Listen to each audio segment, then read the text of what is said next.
નમસ્કાર વિદ્યાર્થી મિત્રો, શરૂ કરીએ ભાગ 2 નું 11મું ચેપ્ટર હિસાબી પદ્ધતિ અને કોમ્પ્યુટર. એનો વિડિયો લેક્ચર નંબર 1. ચેપ્ટરનું નામ છે હિસાબી પદ્ધતિ અને કોમ્પ્યુટર. હિસાબી પદ્ધતિ વિશે તો અત્યાર સુધી આપણે માહિતી મેળવતા હતા. હવે કોમ્પ્યુટર વિશેની માહિતી નથી મેળવવાની, પણ આપણે હિસાબી પદ્ધતિની અંદર કોમ્પ્યુટરના ઉપયોગ વિશેની માહિતી મેળવવાની છે. કોમ્પ્યુટર વિશે તમને બધાને ખબર છે કે કોમ્પ્યુટર એક ઇલેક્ટ્રોનિક યંત્ર છે, બરાબર? આ ઇલેક્ટ્રોનિક યંત્રનો ઉપયોગ આપણે આપણી હિસાબી પદ્ધતિની અંદર પણ કરીએ છીએ. હાલના આધુનિક સમયની અંદર લગભગ દરેક ક્ષેત્રમાં કોમ્પ્યુટરનો ઉપયોગ થાય છે. પછી એ શૈક્ષણિક ક્ષેત્ર હોય, મેડિકલ ક્ષેત્ર હોય, ઔદ્યોગિક ક્ષેત્ર હોય, બરાબર છે, વૈજ્ઞાનિક ક્ષેત્ર હોય કે આપણું આ હિસાબી પદ્ધતિનું ક્ષેત્ર હોય, કોમ્પ્યુટરનો ઉપયોગ દરેક ક્ષેત્રની અંદર થાય છે. કોમ્પ્યુટર છે એ ઘણા બધા કાર્યો, વિવિધ કાર્યો ખૂબ જ ચોકસાઈથી અને સરળતાથી કરી શકે છે. એટલા માટે હાલના સમયની અંદર કોમ્પ્યુટરનો બહોળો ઉપયોગ જોવા મળે છે. તો આપણી જે હિસાબી પદ્ધતિ છે એની અંદર પણ વિવિધ કાર્યો કરવામાં આવે છે. આપણે એકાઉન્ટ ભણવાની શરૂઆત કરી ત્યારથી આપણે જોયું આમ નોંધ, પેટા નોંધો, ખાસ આમ નોંધ, રોકડ બેંક, ખાતાવહીમાં ખતવણી, બાકીઓ શોધવી, કાચું સરવૈયું તૈયાર કરવું, ભૂલ સુધારણા નોંધ આપવી, વાર્ષિક હિસાબો તૈયાર કરવા, ઘણા બધા કાર્યો હિસાબી પદ્ધતિની અંદર થાય છે. તો આ બધા જ કાર્યો કોમ્પ્યુટર દ્વારા હિસાબી પદ્ધતિમાં કરી શકાય છે. એટલે કે કોમ્પ્યુટરનો તમે બખૂબી ઉપયોગ કરી અને ખૂબ જ યોગ્ય અને ચોકસાઈપૂર્વક પરિણામો મેળવી શકો છો. એટલે હિસાબી પદ્ધતિની અંદર છે એ કોમ્પ્યુટરનો ઉપયોગ ખૂબ મહત્વની બાબત છે, કારણ કે કોમ્પ્યુટર ખૂબ ઝડપથી કાર્ય કરે છે. તમે જે ડેટા એન્ટ્રી કરો છો એનો એ સંગ્રહ કરે છે, એના ઉપર એ પ્રોસેસ કરે છે, અને તમારે જ્યારે માહિતી જોઈએ ત્યારે ફરી પછી એ માહિતી આપે છે. આ વિવિધ કાર્યો કોમ્પ્યુટર કરતું હોવાથી આપણી આ હિસાબી પદ્ધતિની અંદર કોમ્પ્યુટરનો પણ ખૂબ મોટા પાયે ઉપયોગ જોવા મળે છે. હાલના સમયની અંદર એકાઉન્ટ છે એ કોમ્પ્યુટર પર જ લખવામાં આવે છે. તમે બેન્કિંગ ક્ષેત્ર જોઈ લો, કોઈ મોટી કંપનીઓ, બરાબર છે, એની અંદર શું હોય છે, હિસાબો બધા કોમ્પ્યુટર પર જ લખવામાં આવે છે. અને જ્યારે તમે પુરાવા તરીકે હિસાબો રજૂ કરો છો ત્યારે હિસાબો હવે હાથથી લખેલ માન્ય રહેતા નથી. એટલે કોમ્પ્યુટરાઇઝ હિસાબ હોય એ જ પુરાવા તરીકે માન્ય રહે છે. સરકારની જુદી જુદી સંસ્થાઓ, આવકવેરા વિભાગ છે, બરાબર છે, અથવા તો કોઈ બીજી સંસ્થાઓ છે સરકારી, જે માત્ર ને માત્ર કોમ્પ્યુટર દ્વારા લખાયેલા હિસાબોને જ માન્ય રાખે છે. એટલા માટે આ આધુનિક સમયની અંદર હિસાબી પદ્ધતિમાં કોમ્પ્યુટરનો ઉપયોગ ફરજિયાત થઈ ગયો છે, બરાબર છે. હવે કોમ્પ્યુટર વિશે તમે બધા જ ખૂબ જ સારી રીતે જાણો છો, પણ હવે એને આપણે હિસાબી પદ્ધતિની અંદર કઈ રીતે ઉપયોગ લેવાનો છે એ સમજતા પહેલા આપણે એની થોડી માહિતીઓ મેળવવાની છે. એમાં છે કોમ્પ્યુટર હિસાબી પદ્ધતિના અંગો. જો તમારે હિસાબી પદ્ધતિની અંદર કોમ્પ્યુટરનો ઉપયોગ કરવો હોય તો એના જે આ 3 અંગો છે એની વ્યવસ્થા તમારી પાસે હોવી જોઈએ. 3 અંગો કયા છે? તો પહેલું છે હાર્ડવેર, બીજું છે સોફ્ટવેર અને ત્રીજું છે હ્યુમનવેર. એમાં પહેલું આપણે સમજીએ, પહેલું અંગ છે હાર્ડવેર. કમ્પ્યુટર હાર્ડવેર એટલે શું? કમ્પ્યુટર જે ભાગોથી બને છે કે કોમ્પ્યુટરના વિવિધ ભાગોને કમ્પ્યુટરના હાર્ડવેર કહેવાય. જેમ કે keyboard, CPU, monitor, mouse, pen drive, DVD drive, speaker, printer, આ બધા શું છે? કોમ્પ્યુટરના વિવિધ ભાગો છે. કોમ્પ્યુટર દ્વારા આપણે જે વિવિધ કાર્યો કરવા માંગીએ છીએ એ કાર્યો આ ભાગોથી શક્ય બનશે. જેમ કે કીબોર્ડ હોય, કીબોર્ડ કે માઉસ, આનો ઉપયોગ શું હોય? તો કોમ્પ્યુટરમાં તમારે હિસાબોને લગતી જ્યારે ડેટા એન્ટ્રી કરવાની થાય ત્યારે કીબોર્ડ કે માઉસ દ્વારા તમે એની ડેટા એન્ટ્રી કરી શકો છો. ત્યાર પછી બારકોડ રીડર આવે. બારકોડ રીડર પણ હાર્ડવેર જ છે. એ બારકોડ રીડરનો ઉપયોગ શું છે? તો બારકોડ રીડર છે આંકડાકીય માહિતીને કોમ્પ્યુટરમાં સંગ્રહ કરે છે. કોમ્પ્યુટરમાં ડેટા એન્ટ્રી કરે છે અને પછી એના પર પ્રોસેસ થાય છે. પછી સીપીયુ નું કાર્ય શું હોય? તો સીપીયુ તમે જે ડેટા એન્ટ્રી કરો છો એના ઉપર પ્રોસેસિંગ કરે છે, એ માહિતીને સાચવે છે અને તમને જોઈએ ત્યારે એ માહિતી પાછી આપે છે. એ માહિતી પાછી શેના દ્વારા આપશે? મોનિટર દ્વારા આપશે, પેન ડ્રાઈવ દ્વારા આપશે, પ્રિન્ટર દ્વારા આપશે કે સ્પીકર દ્વારા આપશે. તમે કોમ્પ્યુટરની અંદર જે ડેટા એન્ટ્રી કરી છે સીપીયુ એના ઉપર પ્રોસેસ કરે છે, એટલે સીપીયુ છે ને એ કોમ્પ્યુટરનું મગજ છે. હવે એના ઉપર પ્રોસેસ કરશે, પછી જ્યારે તમારે પાછી માહિતી જોઈએ છે ત્યારે એના જે અંગો છે, મોનિટર છે, પ્રિન્ટર છે, સ્પીકર છે, પેન ડ્રાઈવ છે, એ તમને માહિતી પાછી આપવામાં મદદ કરે છે. આમ હિસાબી પદ્ધતિની અંદર કોમ્પ્યુટરનો ઉપયોગ કરવો એટલે આ બધા જ અંગોનો ઉપયોગ કરવો. બરાબર છે? કોમ્પ્યુટરનું આ હાર્ડવેર એ એક અંગ છે. બીજું છે સોફ્ટવેર. તો કોમ્પ્યુટર તો તમે જોયા છે, કોમ્પ્યુટર તો બધાના સરખા જ દેખાય, પણ એ બધાનું કાર્ય વિવિધ હોય છે. એ એક જ પ્રકારના કોમ્પ્યુટર વિવિધ કાર્ય શેના આધારે કરી શકે છે? સોફ્ટવેરને આધારે. તો પછી સોફ્ટવેર એટલે શું? તો સોફ્ટવેર એટલે સૂચનાઓનો સમૂહ. A set of instruction is called software. સૂચનાઓનો સમૂહ એટલે સોફ્ટવેર. તમારે જો કોમ્પ્યુટર પાસે કોઈ ચોક્કસ પ્રકારનું કાર્ય કરાવવું છે તો એને ચોક્કસ પ્રકારના સૂચનો કરવા પડે તો જ એ કાર્ય કરે. એ ચોક્કસ પ્રકારના સૂચના એનો સમૂહ એને સોફ્ટવેર કહેવાય. સોફ્ટવેરના બે ભાગ છે, સિસ્ટમ સોફ્ટવેર અને એપ્લિકેશન સોફ્ટવેર. સિસ્ટમ સોફ્ટવેર એટલે શું? સિસ્ટમ સોફ્ટવેર એટલે જે કોમ્પ્યુટરના બેઝિક કાર્યો કરે છે તે, જેમ કે માહિતીનો સંગ્રહ કરે છે, માહિતીને વિવિધ સ્વરૂપે તમારી સામે રજૂ કરે છે, એના ઉપરની સામાન્ય પ્રોસેસ કરે છે, એ બધું સિસ્ટમ સોફ્ટવેરમાં થાય. વિન્ડોઝ, આપણા જે કોમ્પ્યુટરમાં વિન્ડોઝ છે ને એ સિસ્ટમ સોફ્ટવેર છે. પછી એપ્લિકેશન સોફ્ટવેર એટલે શું? વિન્ડોઝ સોફ્ટવેરના અંદરના જે સૂચનો છે ને એ બધા જ કોમ્પ્યુટરમાં સરખા જ હોય, એટલે બધાના જ કોમ્પ્યુટરમાં મ્યુઝિક વાગે, બધાના જ કોમ્પ્યુટરમાં વિડિયો પ્લે થાય, બધાના જ કોમ્પ્યુટરમાં ફોટો શો થાય, એ બધું સિસ્ટમ સોફ્ટવેરમાં છે. પણ એપ્લિકેશન સોફ્ટવેર એટલે શું?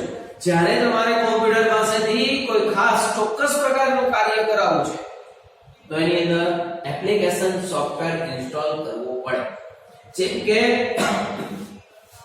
તમારે કોમ્પ્યુટરની અંદર હિસાબો લખવા છે તો હિસાબોનો સોફ્ટવેર, ઉદાહરણ તરીકે ટેલી તમારે એમાં ઇન્સ્ટોલ કરવું પડે તો એ તમારા હિસાબો લખી શકે કોમ્પ્યુટર.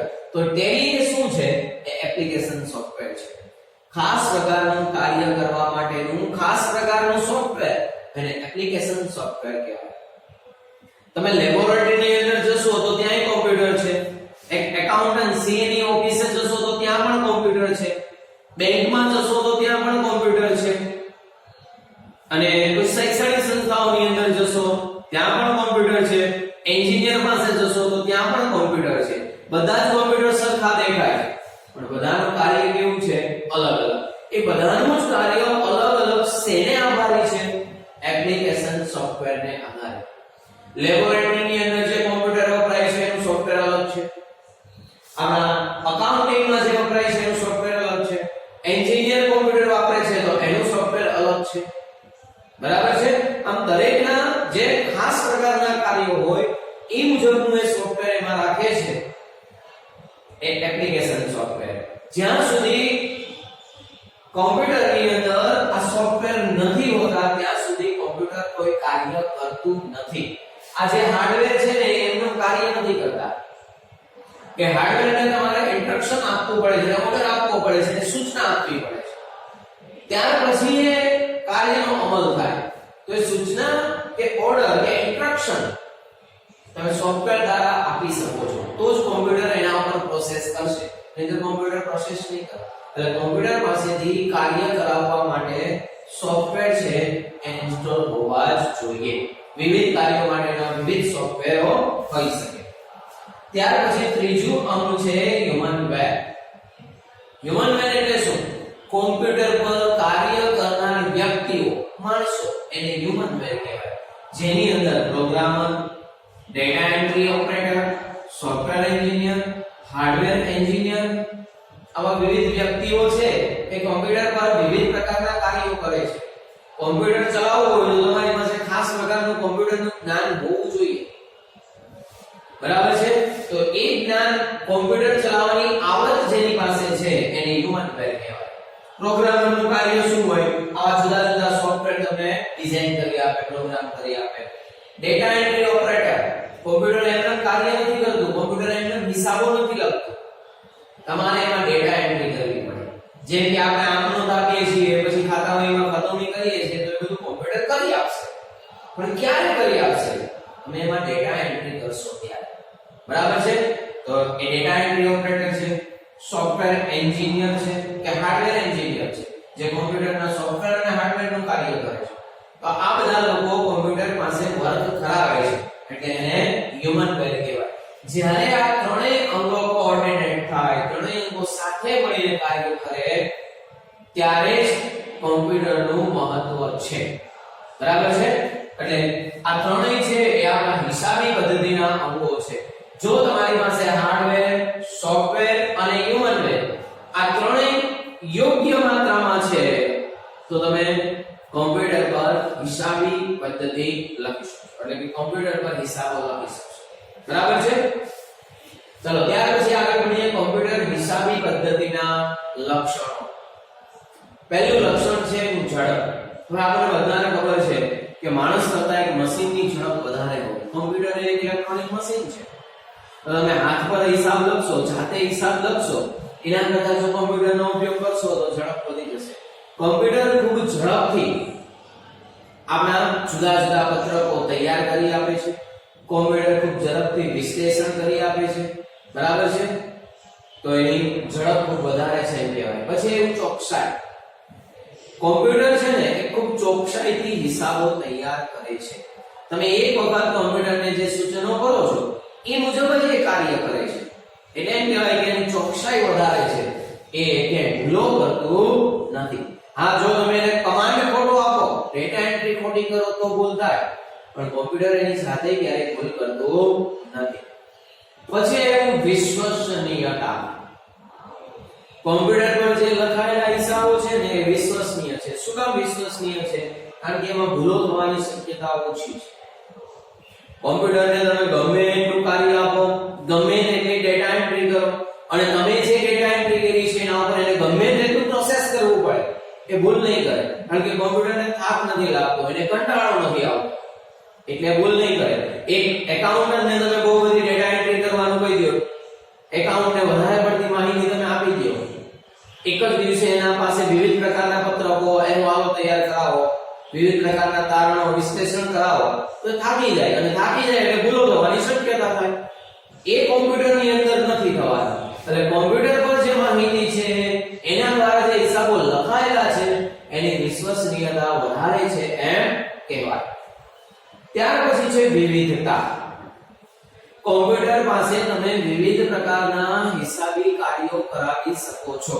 તમે કોમ્પ્યુટરમાં એક વખત ડેટા એન્ટ્રી કરશો ને, એટલે કોમ્પ્યુટર એની જર્નલ એન્ટ્રી એટલે કે આમ નોંધ આપશે, ખાતા વહીમાં ખતમણી કરશે, કાચું સરવૈયું બનાવશે, બાકીઓ શોધશે, નફા નુકસાન ખાતું કે બાકુ સરવૈયું પણ બનાવશે, જુદા જુદા અહેવાલો તૈયાર કરશે, જુદા જુદા ગુણોત્તરો તૈયાર કરશે, દેવાદારોનું લિસ્ટ, તારીખ હોય તમારે જોઈએ છે તો મળશે, લેણદારોનું લિસ્ટ મળશે. તો કેટલા બધા કાર્યો છે એ કોમ્પ્યુટર ખૂબ ઝડપથી તમને કરી આપશે. પછી એવું સ્વચ્છતા. હાથ દ્વારા લખાયેલા હિસાબો અને કોમ્પ્યુટર પર લખાયેલા હિસાબો બંનેની સ્વચ્છતામાં ઘણો બધો ફરક હશે. કોમ્પ્યુટર દ્વારા તમે હિસાબો લખો છો તો એ સ્વચ્છ છે, એટલે એને ખૂબ સારી રીતે વાંચી શકાશે અને સમજી શકાશે. હાથ દ્વારા લખાયેલા હિસાબોમાં શું હોય, ઘણી વખત સ્વચ્છતાનો અભાવ થાય તો તમને એ સમજવામાં અઘરા પડે, સમજવામાં કંટાળો આવે. બરાબર છે? પણ કોમ્પ્યુટર દ્વારા એવી થશે નહીં. પછી એવું હિસાબી પદ્ધતિનું યંત્રીકરણ અને તેના લાભાલાભ. તમે હિસાબી પદ્ધતિને યંત્રીકરણ કરો છો એટલે કે એકાઉન્ટ પર તમે હિસાબો લખો છો તો એના લાભ અને ગેરલાભ થશે. લાભ તો આપણને ખબર છે, કોમ્પ્યુટર ઝડપથી કાર્ય કરે છે, ઝડપથી કાર્ય કરતું હોવા છતાં ચોકસાઈ જાળવે છે, એટલે એની માહિતી વિશ્વસનીય છે, એ ખૂબ જ ટૂંકા સમયમાં વિવિધ પ્રકારના કાર્યો કરી શકે છે. જો તમારી પાસે હાર્ડવેર, સોફ્ટવેર અને હ્યુમનવેર નું કોમ્બિનેશન હશે, પૂરતા પ્રમાણમાં આ સ્ત્રોત તમારી પાસે હશે, તો કોમ્પ્યુટર પર હિસાબો લખવાથી ચોક્કસ તમને ફાયદાઓ મળશે. પણ તમારી પાસે આ ત્રણમાંથી કોઈ અંગમાં ખામી હશે, તમારી પાસે હાર્ડવેર છે પણ સારા પ્રકારનું સોફ્ટવેર નથી, અથવા તો ઉચ્ચ કક્ષાનું સોફ્ટવેર છે પણ એવા હ્યુમનવેર નથી, તો તમને એનો પૂરતો લાભ મળશે નહીં. બરાબર છે? ત્યાર પછી આવ્યું સાતમું, ત્વરિત માહિતી અને પત્રકો. કમ્પ્યુટર ઉપર એકવાર તમે જે ડેટા એન્ટ્રી કરો છો ને, એના ઉપર કમ્પ્યુટર પ્રોસેસ કરે છે અને માહિતીને સાચવે છે. તમે ડેટા એન્ટ્રી કરશો ને એટલે કમ્પ્યુટર જુદા જુદા પત્રકો બનાવી આપશે. નવા નુકસાનનું પત્રક, પાકા સરવૈયાનું પત્રક, જુદા જુદા ગુણોત્તરો તૈયાર કરી આપશે. કાચા નફાનો ગુણોત્તર, ચોખ્ખા નફાનો ગુણોત્તર, ઇક્વિટી ગુણોત્તર, એ બધું એ કરી આપશે. બરાબર છે? એટલે કોમ્પ્યુટર છે ને આ બધું જ કરી અને પાછું એ સાચવે છે. હવે તમારે જ્યારે પણ માહિતી જોઈતી હશે ને, તરત માહિતી મળશે. તમારે કોઈ તમારા દેવાદારનું ખાતું જોવું છે કે આ દેવાદાર પાસેથી કેટલી રકમ લેવાની છે, કેટલો એને માલ વેચો છે, કઈ કઈ તારીખે માલ વેચો છે, કઈ તારીખે એની પાસેથી પેમેન્ટ આવ્યું છે, આ માહિતી જો તમે હાથથી લખાયેલા ચોપડામાં જોવો ને તો એનું ખાતું શોધવાનું સમય લાગે. પણ કોમ્પ્યુટરમાં માહિતી હોય તો તમે દેવાદારનું ખાતું એનું નામ લખશો એટલે તરત ખોલી શકશો અને તમને તરત માહિતી મળશે. અને જે પત્રક તમારે તૈયાર કરવું છે તરત તૈયાર કરી શકશો. બરાબર છે? આમ કમ્પ્યુટર હિસાબી પદ્ધતિના ઘણા બધા લક્ષણો છે. આગળનું હવે આપણે આગળના લેક્ચરની અંદર ભણીશું. તમને આની પીડીએફ મોકલવામાં આવશે, એ રીતે તમારે લખવાનું છે. ઓકે? જય શ્રી કૃષ્ણ.